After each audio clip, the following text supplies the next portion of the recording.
Hello friends, welcome back to my channel Aray's World.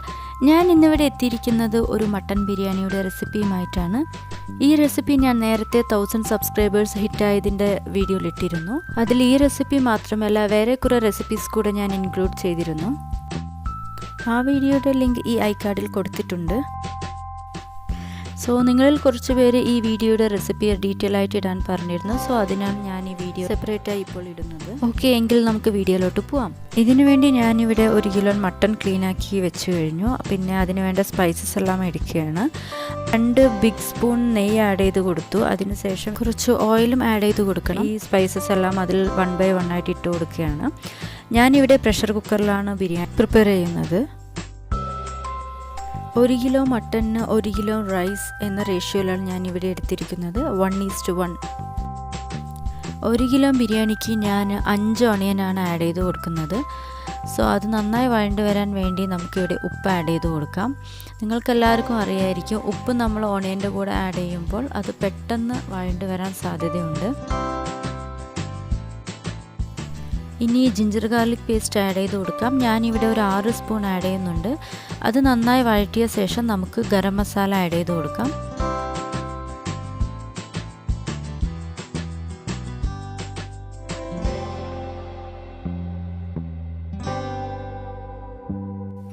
Garam masala add ചെയ്ത ശേഷം 1 by 1 ആയിട്ട് നമുക്ക് ബാക്കിയുള്ള മസാലകൾ കൂടി ആഡ് ചെയ്ത് കൊടുക്കാം.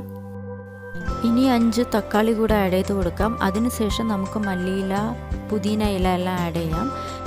ഇതിൻ്റെ കൂടെ തന്നെ നല്ല ഫ്രഷായിട്ടുള്ള ഉലുവ ചീര ഉണ്ടെങ്കിൽ അത് നമുക്ക് ആഡ് ചെയ്ത് കൊടുക്കാം. അങ്ങനെ ഇല്ലാത്ത സമയം നമുക്ക് വേണമെങ്കിൽ കസൂരി മേത്തി ആഡ് ചെയ്യാം. ഇത് ഓപ്ഷണലാണ്, നിങ്ങൾക്ക് ഇഷ്ടമുണ്ടെങ്കിൽ ആഡ് ചെയ്താൽ മതി, ഇല്ലെങ്കിൽ വേണ്ട, സ്കിപ്പ് ചെയ്യാം. ഒരു ഫ്ലേവർ കിട്ടും, അത്രയേ ഉള്ളൂ. പിന്നെ ഇവിടെ 1 ഗ്ലാസ് തൈര് ഞാൻ എടുക്കുന്നുണ്ട്. കട്ടി തൈര് ഞാൻ ഹോം മെയ്ഡ് ഉണ്ടാക്കിയതാണ്. സോ ഇത് ഞാനൊരു വീഡിയോയിൽ ഇട്ടിരുന്നു. സോ അത് നിങ്ങളൊന്ന് കണ്ടു നോക്കണം. അതിനുശേഷം 1 സ്പൂൺ ലെമൺ ജ്യൂസ് ആഡ് ചെയ്ത് കൊടുത്ത് നന്നായി വഴറ്റിയെടുക്കാം. ഇനി ഇതിലോട്ട് നമുക്ക് മട്ടൺ പീസസ് ആഡ് ചെയ്ത് കൊടുക്കാം. മട്ടൺ പീസസ് ആഡ് ചെയ്ത ശേഷം അത് നന്നായി ഒന്ന് വഴറ്റണം. അറ്റ്ലീസ്റ്റ് ഒരു 5 മിനിറ്റ് എങ്കിലും നമ്മൾ തുറന്ന ശേഷം വഴറ്റിക്കൊണ്ടിരിക്കണം, എങ്കിലേ അതിൻ്റെ പച്ചമണം മാറുകയുള്ളൂ. അതിനുശേഷം നമുക്ക് 1 ഗ്ലാസ് വെള്ളം ആഡ് ചെയ്ത് കൊടുത്ത് നമുക്ക് ഈ മട്ടൺ ഒന്ന് വേവിച്ചെടുക്കാം. പ്രഷർ കുക്കറിൽ വെക്കുന്ന കാരണം 1 വിസിൽ മതിയാവും, അല്ലെങ്കിൽ മട്ടൺ ഉടഞ്ഞു പോകാൻ സാധ്യതയുണ്ട്. ഇവിടെ ഞാൻ ബാസ്മതി റൈസാണ് എടുക്കുന്നത്. 1 ഗ്ലാസ് ബാസ്മതി റൈസിന് 1.5 ഗ്ലാസ് വെള്ളം എന്ന കണക്കിലാണ് ഞാൻ എടുക്കുന്നത്.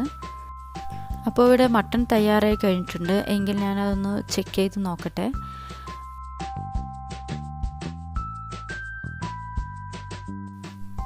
മട്ടൺ അത്യാവശ്യം വെന്ത് കഴിഞ്ഞു. ഞാനിവിടെ ഒരു 4 ഗ്ലാസ് വെള്ളം ആഡ് ചെയ്ത് കൊടുക്കുന്നുണ്ട്.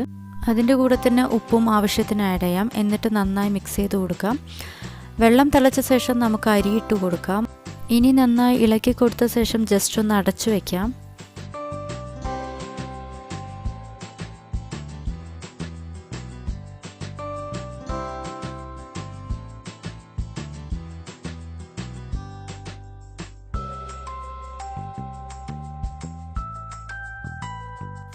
പിന്നെ ഒരു കാര്യം ശ്രദ്ധിക്കേണ്ടത് എന്തെന്ന് വെച്ചാൽ, ഇത് ബാസ്മതി റൈസ് ആയ കാരണം വല്ലാതെ അങ്ങോട്ട് ഇളക്കി കൊടുക്കാൻ പാടില്ല.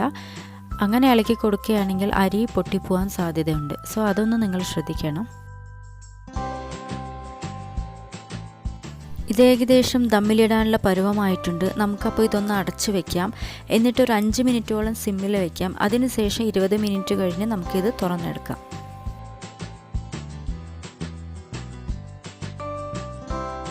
അപ്പോൾ മട്ടൺ ബിരിയാണി ഇവിടെ റെഡിയായി കഴിഞ്ഞിട്ടുണ്ട്. നമുക്കിത് ഓപ്പൺ ചെയ്തെടുക്കാം. എന്നിട്ട് ചൂട്ടോടെ സെർവിങ് ഡിഷിലോട്ട് മാറ്റാം. പിന്നെ നിങ്ങൾക്കെല്ലാവർക്കും ഈ വീഡിയോ ഇഷ്ടമായെന്ന് വിശ്വസിക്കുന്നു. ഇഷ്ടമായാൽ ഇതെല്ലാം ഒന്ന് ട്രൈ ചെയ്ത് നോക്കണം. എന്നിട്ട് എന്നോട് കമൻറ്റ് ചെയ്യണം. എൻ്റെ ചാനൽ ആദ്യമായി കാണുന്നവരാണെങ്കിൽ സബ്സ്ക്രൈബ് ചെയ്യണം. കൂടെയുള്ള ബെൽ നോട്ടിഫിക്കേഷൻ ഒന്ന് ക്ലിക്ക് ചെയ്യണം. ലൈക്ക് ചെയ്യണം, ഷെയർ ചെയ്യണം. Okay, see you the next video. Till then bye bye, take care, have a nice day.